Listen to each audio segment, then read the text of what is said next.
우리는 지난주 복음에서 어리석은 부자를 만났습니다.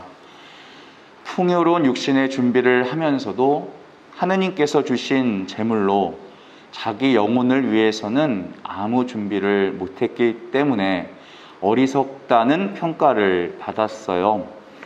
오늘 주님의 말씀이 이어집니다. 재물을 하늘에 쌓아두어라.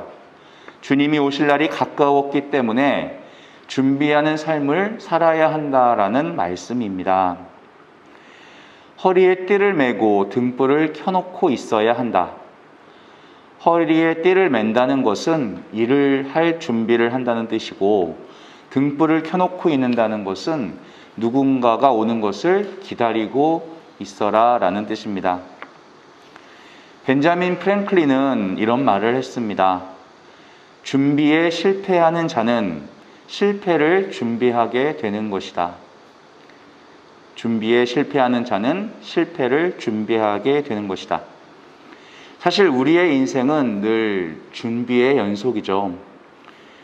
고등학교 때까지는 대학 입시를 준비하고, 대학 땐 취업 준비, 취업하면 결혼 준비, 또 가정을 이루고 살게 되면 자녀 학자금, 자녀 결혼 자금 준비하고, 자녀가 다 크면 자녀 결혼 준비, 자녀 손주 키울 준비를 해야 합니다. 인생은 왜 그렇게 계속 준비를 하는가? 내 미래라는 게 소중한 가치이기 때문이죠. 미래가 소중할수록 준비를 더 하게 되어 있습니다. 그런데 사람이 이런 많은 준비를 하면서도 궁극적인 미래인 영원을 준비하지 않을 때가 많습니다.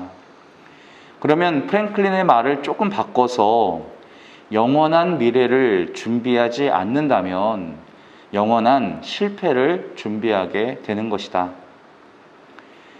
인간이 이 땅에서 미리 할 수 있는 준비 가운데 가장 중요한 준비가 있다면 그건 영원에 대한 준비가 되어야 합니다. 우리 인생을 위한 이 땅의 준비들은 보통 일정 기간에 이루어지잖아요. 취업 준비도 결혼 준비도 일정 기간 하는 겁니다. 근데 영원에 대한 준비는 늘 되어 있어야 한다는 거예요. 항상. 오늘도 항상 허리에 띠를 매고 준비하고 있어라. 왜 그런가?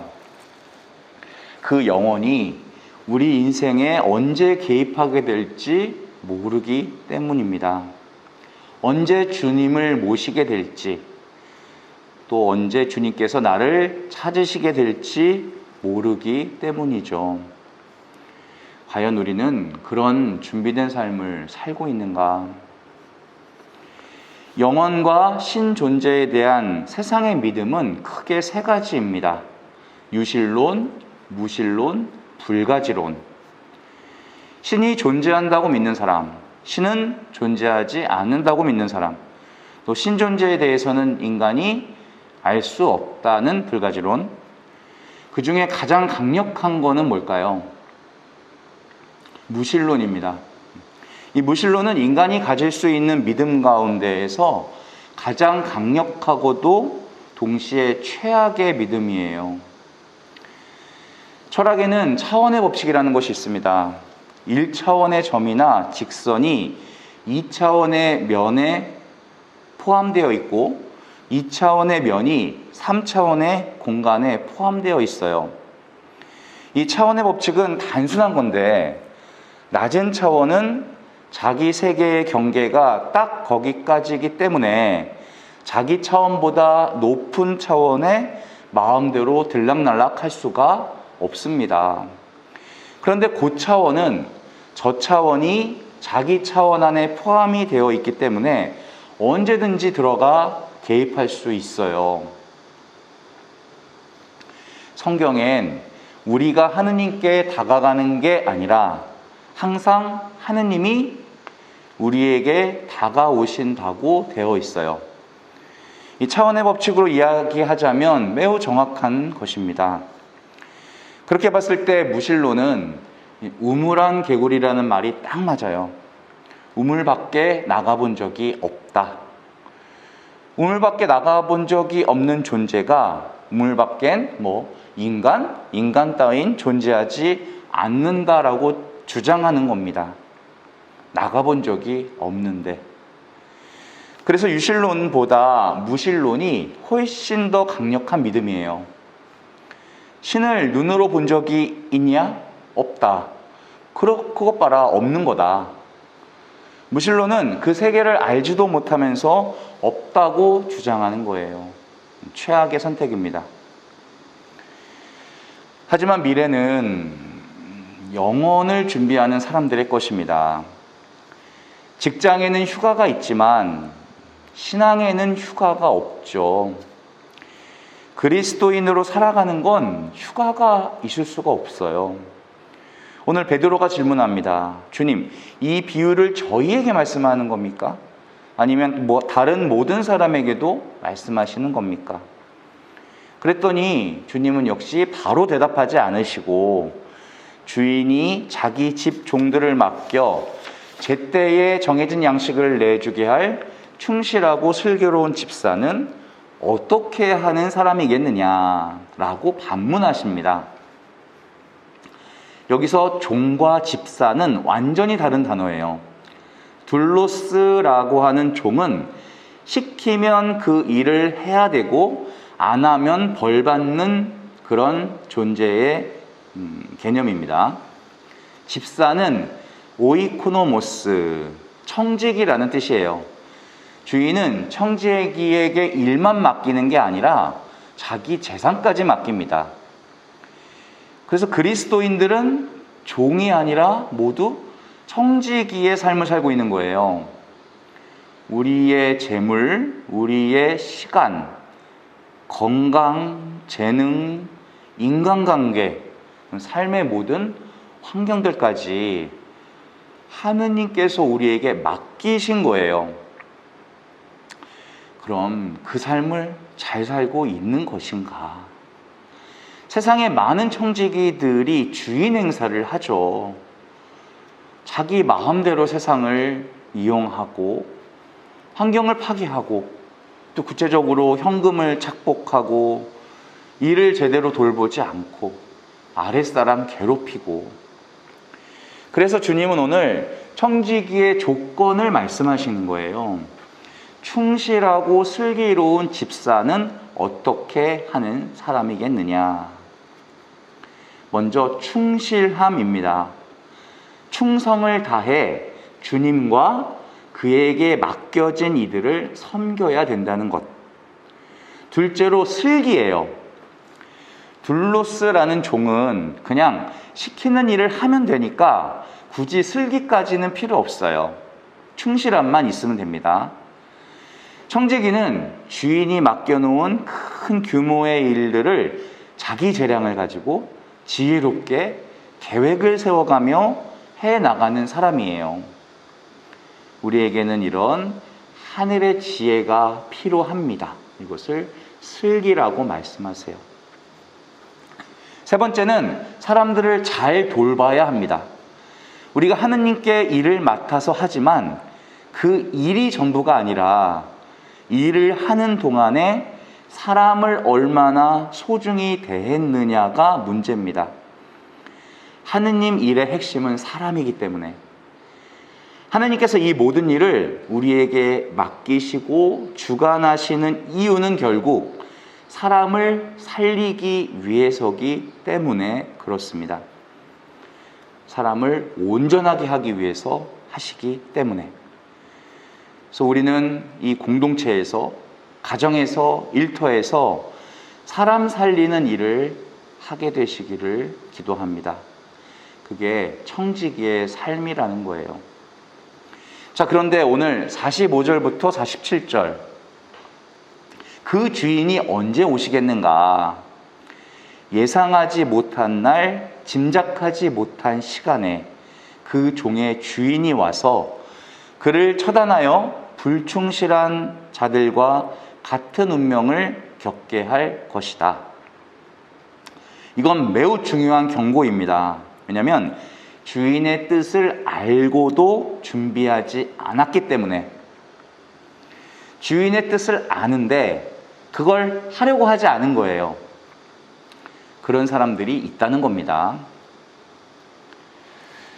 생각해보면 이 시대에 우리가 성경책이나 좋은 신앙서적이 없어서 주님께 순명하지 못하는 걸까요? 우리 시대는 좋은 강론 말씀을 들을 수가 없어서 주님 말씀에 순종하기 어려운 겁니까? 그분의 뜻을 몰라서일까? 아니라는 거죠. 예수님께서 공생활 마지막에 나는 이제 예루살렘에 들어가 십자가를 지고 죽게 될 거다 말씀하셨어요. 그런데 제자들이 아무도 못 알아들어요. 우리가 주님의 뜻을 모르고 주님의 음성이 안 들리는 건 주님이 말씀을 안 하셔서가 아니에요.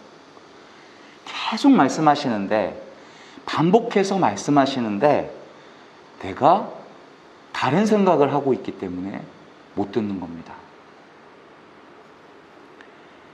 성경을 반복적으로 읽다 보면 예수님을 따라다니던 사람 중에서 예수님이 이제 정말 죽으시는구나 라는 것을 정확하게 알고 있는 사람이 있었어요. 두 사람이 있었어요. 첫 번째 사람은 향유 옥합을 부었던 마리아입니다. 예수님의 미래에 어떤 일이 일어날 줄을 정확히 알았기 때문에 눈물로 헌신합니다.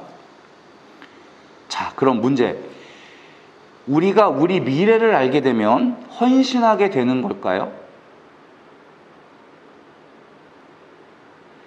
여기서 예수님의 미래를 알았던 두 번째 사람은 똑똑한 사람이었어요. 처세에 능한 가리옷 유다. 예수님이 어차피 배척받아 죽임을 당할 거를 내가 눈치챘어 이제.